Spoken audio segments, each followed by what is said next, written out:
जगमा जी, good morning. सबसे पहले तो आज आप जुड़े हैं एक बहुत अच्छे दिन मार्केट के लिए, एक शानदार रैली। और इनफैक्ट पिछले 4-5 दिन से हमने एक रैली देखी है मार्केट में। एक सेंस बन रही है क्या अब कि ये मार्केट जो लगातार अच्छी खबरों पर भी नहीं चल रहा था, अब फाइनली कुछ मोमेंटम में आता हुआ? I think momentum slowly last 2-3 दिन से बिल्डअप हुआ है, एक बेस सा बना है। और मुझे लग रहा है कि जब लास्ट 2-3 साल से जब हमारा मार्केट चल रहा था और बाकी मार्केट्स इंटरनेशनली काफ़ी मंदी के दौर पे थे, तो वहाँ से अगर कंपेयर किया जाए तो बहुत टाइम वाइज़ करेक्शन हमारा हुआ है। जब सारे analyst worldwide have been saying कि हमारा मार्केट काफ़ी एक्सपेंसिव है, मल्टीपल्स थोड़े ज़्यादा हैं एंड सारा गुड न्यूज़ डिस्काउंट हो चुका है।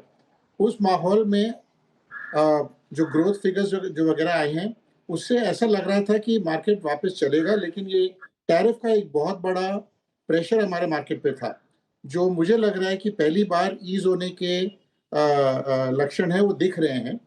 अ, भले ही 1-2 स्टेटमेंट्स ही हों, लेकिन मुझे लग रहा है कि ये स्टेटमेंट्स बहुत ही समझदारी से दिया गया है कि एक बेस बनाया जा रहा है कि बाकी जो बात हो गई है, रात गई सो बात गई, अब वापस नेगोशिएट करते हैं। तो ऐसे माहौल में मुझे लग रहा है कि ये मार्केट एक चाल चलेगा यहाँ से, जो पुराने हाई की तरफ बढ़ सकता है। और मुझे लग रहा है कि इस 24,500 24,700 का एक बेस जो बना है, बहुत ही मजबूत बेस है और यहाँ से 5-7% अगर चले, तो अपना ऑल टाइम हाई आ सकता है। ये मेरा मानना है। ओके, ऑल टाइम हाई आ सकता है मार्केट में, ये आपके मुंह में घी शक्कर जय कुमार जी। और इसे लीड क्या करेगा? अब देखिए, पिछले कुछ दिनों में कंजम्पशन कंजम्पशन कंजम्पशन ऑटो ने पूरी की पूरी बाजी मारी हुई थी। अब 2 दिन से आईटी चल रहा है क्योंकि थोड़ा सा यूएस के साथ थोड़े रिश्ते सुधर रहे हैं। लेकिन एक स्पेस जो बिल्कुल नहीं चला वो है large cap banks, large cap private banks. Leadership कहाँ मिलेगी आपके हिसाब से मार्केट को? अभी भी अगर आप लार्ज कैप बैंक्स देखोगे, तो आज भी कोटक में बहुत बड़ा ब्लॉक हुआ है। तो यहाँ पर there is equal selling also that is happening. तो मुझे ऐसा लग रहा है कि जो जो स्पेस जो नहीं चला है लास्ट कुछ महीनों से, जो टैरिफ्स, हालाँकि उस पे टैरिफ लागू नहीं थे, यानी कि फार्मा, वो स्पेस चलेगा। आईटी भी एक कॉन्ट्रा मूव दे सकता है क्योंकि इन्फोसिस ने हाथ दिखाया है कि उनको बायबैक करना है। तो जो स्पेसेस टैरिफ के शुड आई से टैरिफ्स हालाँकि उनमें लगे नहीं थे, लेकिन आईटी एंड फार्मा काफ़ी हद तक मंदे थे। लेकिन एक प्रॉब्लम है आईटी में आज भी कि अ, जो लोग बोल रहे हैं कि एआई के कारण जॉब्स जा सकती हैं और अर्निंग्स का इश्यू आ सकता है। I think that factor still remains. And pharma में मेरे को नहीं लगता है कि कोई ऐसा मूव हुआ है जिससे लगे कि जेनेरिक्स पे कोई टैरिफ्स या तो लगने वाला था या आगे जाके भी लगेगा। तो आई वुड से कि pharma is one space which is seen a lot of selling in recent times. Lot of institutions have been pruning down. वो यहाँ से चल सकता है, number one. Number two, I think banking वापस चलेगा क्योंकि पूरा ग्रोथ और क्रेडिट का जहाँ पर हिसाब है, मुझे लग रहा है कि वापस रिटेल क्रेडिट में some areas were there which were creating problems, that has now stabilised. और तो मुझे लगता है कि बैंकिंग और फार्मा यहाँ से चलेंगे। ओके। जगमा सर, अभी आपने जो बात की रिगार्डिंग आईटी कि ठीक है, आई मीन यूएस और इंडिया की अगर पार्टनरशिप बैक ऑन ट्रैक होती है, वो एक अच्छी चीज़ है। यूएस में भी रेट कट की संभावनाएं हैं, लेकिन दैट एआई फियर जिसका आपने अभी उल्लेख भी किया, बट अगर एक रिवर्सल खेलना भी है या फिर आईटी पे कोई कॉल लेनी भी है, कैलकुलेटेड रिस्क लेना भी है, तो आपका कन्विक्शन ज़्यादा कहाँ रहेगा, मिड कैप आईटी या लार्ज कैप आईटी पे? I would think there are few cases where instead of playing IT, मुझे लगता है कि ये जो niche spaces हैं, यानी कि BPO spaces which are using AI or certain companies that are using AI to transition and pivot their businesses, वो businesses पे ध्यान देना मुझे लगता है अच्छा है, जिसमें काफ़ी रिसर्च करना पड़ेगा क्योंकि लार्ज कैप आईटीज में मुझे लग रहा है कि हालांकि बायबैक भी अनाउंस किया जाए, लेकिन basic problems have not disappeared. तो I would say कि large cap ITs को भी छोड़ के maybe mid cap IT, but more importantly small niche plays which are focusing, which are AI dependent, I think would be the ones that I would look at. अच्छा sir, ये GST जब rationalise किया गया उसी 15 अगस्त की speech के बाद auto ने एक वाइल्ड मूव दिया और मेरे ख्याल से जो स्टॉक्स आज तक नहीं चले थे पिछले 3 साल में, फॉर इंस्टेंस मारुति 1300 पे 13,000 पे बार बार अटकता था, नाउ इट्स 15,500 ऑलमोस्ट। तो बड़े मूव आ चुके हैं राइट नाउ। ऑटो कितना रिवॉर्ड रखते हैं इस प्राइस से भी? और अगर ऑटो में भी सर आप किसी पर्टिकुलर थीम पे, for instance I mean passenger vehicle, two wheeler या फिर कॉमर्शियल व्हीकल, अगर आप बुलिश हैं, सकारात्मक सोच रखते हैं, तो वो कौन सी होगी? अगर हमको कोई और ऑप्शन नहीं है और ऑटो में ही इन्वेस्ट करना हो तो I would look at two wheelers. But मुझे लग रहा है कि ऑटो का जो अंडर ओनरशिप था वो लार्ज एक्सटेंट कैचअप हो चुका है। एंड ये मूव ने मुझे लग रहा है कि काफी ओनरशिप बढ़ा दी है। And it was largely under owned and there may have been specific groups like Mahindra for instance which have had continuous re-rating because of capital allocation and other good reasons. वो ऐसा उनके भी री-रेटिंग मेरे हिसाब से काफी हद तक हो चुका है। बट जो ऑटो का ब्रॉड मूव है ये जीएसटी आने से पहले और जीएसटी आने के कुछ दिन बाद मुझे लगता है हो चुका है।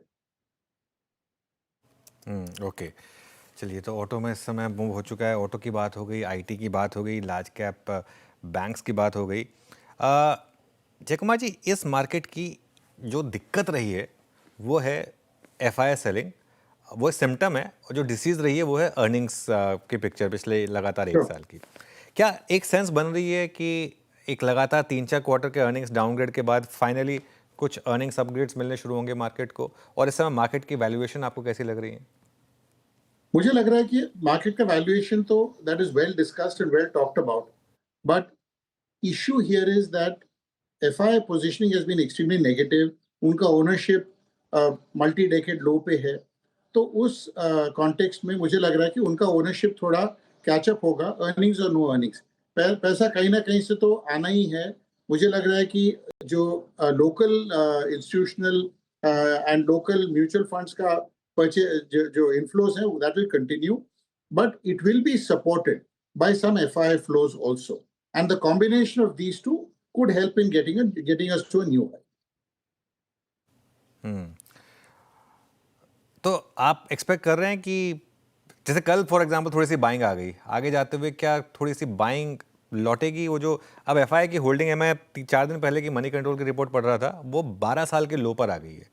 तो टेक्निकली एक तरीके से आप ये कह सकते हैं कि अब थोड़ी सी हमारी डिपेंडेंस कम हो रही है, तो थोड़ा सा एक तरीके से वॉलेटिलिटी शायद कम हो। लेकिन ये भी सच है कि हमें एफआई का पैसा चाहिए। तो क्या ये पिकअप होगा आपके हिसाब से? क्या वो वापस जो हम $1 बिलियन इन्फ्लोज देखते थे almost on a weekly basis, वो रिज्यूम होंगे क्या?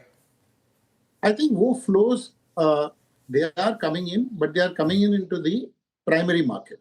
वो आपको दिखता नहीं है क्योंकि डेली फ्लोज में हम वो देखते नहीं हैं। But I think a lot of money may have moved, may be moving out to invest in IPOs and invest in OFSs, etc. तो ऐसा नहीं कि एफआई की इंटरेस्ट कम हो गई है, बट उनका होल्डिंग जरूर कम हुआ है। और मुझे लग रहा है कि अगले 2 महीने में आपको सेकेंडरी मार्केट में भी एफआई का इन्फ्लोज आता हुआ नजर आएगा। अच्छा जयकुमार सर, अभी कमोडिटीज़ पर आई मीन मेटल्स में स्ट्रॉन्ग मूव है। मेटल्स की बहुत सारी स्क्रिप्ट्स ऑल टाइम हाई पे ट्रेड कर रही हैं इसी हफ्ते ही। Metals considering I think China action और एक थोड़ा केमिकल जिसमें मोर और लेस दो लास्ट रिपोर्टेड नंबर्स, दो क्वार्टरली नंबर्स में स्मूथनेस फिर आ रही है वापस। इस बार के नंबर्स में मार्जिन्स अच्छे थे केमिकल कंपनियों के। इनमें से ज़्यादा दोनों में से रिलायबल क्या लग रही है और अच्छा रिवॉर्ड किस में इस वक्त? मुझे लग रहा है कि चाइना में थोड़ा बहुत प्रोडक्शन कट्स आएंगे both in the metals and the chemical space, या तो एनवायरमेंट रीजंस या फिर प्राइस स्टेबिलिटी।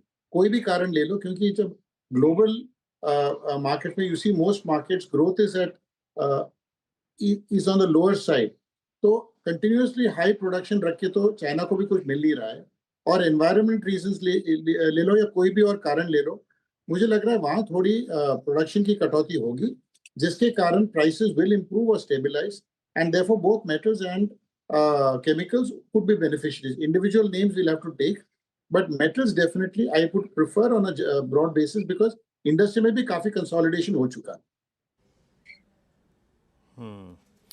मेटल्स भी आपका ठीक। अच्छा सर, एक और चीज़ थी, हमारे इंडियन मार्केट्स का ना चलना ये उस वक्त थोड़ा सा और खल रहा था जब rest of the world is was doing well. आप हैंगसेंग को देखिए, और कमोडिटीज़ में ही और दूसरे एसेट क्लास में गोल्ड ने डोमिनेट किया almost, right, I mean 1,09,000 yesterday. Gold को सीधे सीधे प्ले करें, अभी भी आपको तेज़ी समझ में आती है कि अभी वहाँ परसिस्ट करेगी, तेज़ी और रहेगी, या फिर जिस तबके के थ्रू हम गोल्ड्स को प्ले करते हैं, जिसमें गोल्ड फाइनेंस कंपनियां हैं या फिर ज्वेलरी स्टॉक्स हैं या फिर गोल्ड फाइनेंस में सम्मिलित जो बैंक्स हैं जिनका फाइनेंस कारोबार है, ये दो तीन बास्केट आपको कैसी लग रही है? कहाँ पे अपॉर्चुनिटी नज़र आ रही है आपको? I think gold should be seen as an asset category, क्योंकि जो बैकड्रॉप है, जो माहौल है, ये है कि हर रैली में dollars being sold and people are switching their assets from dollar assets to other assets. तो both gold and silver I think will be beneficiaries. तो हमको ये दोनों एसेट कैटेगरीज को एक एसेट एलोकेशन के नजरिए से देखना चाहिए। वो दृष्टिकोण रखना चाहिए जिससे कुछ पैसा हमारा गोल्ड और सिल्वर या तो फिजिकल या ईटीएफ्स में डेफिनेटली रखना चाहिए। I don't think we should play stocks as a proxy for this, but we should use them as an asset category in themselves. Jai Kumar जी, बहुत बहुत शुक्रिया आज हमारे साथ जुड़ने के लिए। अच्छा लगा आपसे बात करके। Thank you.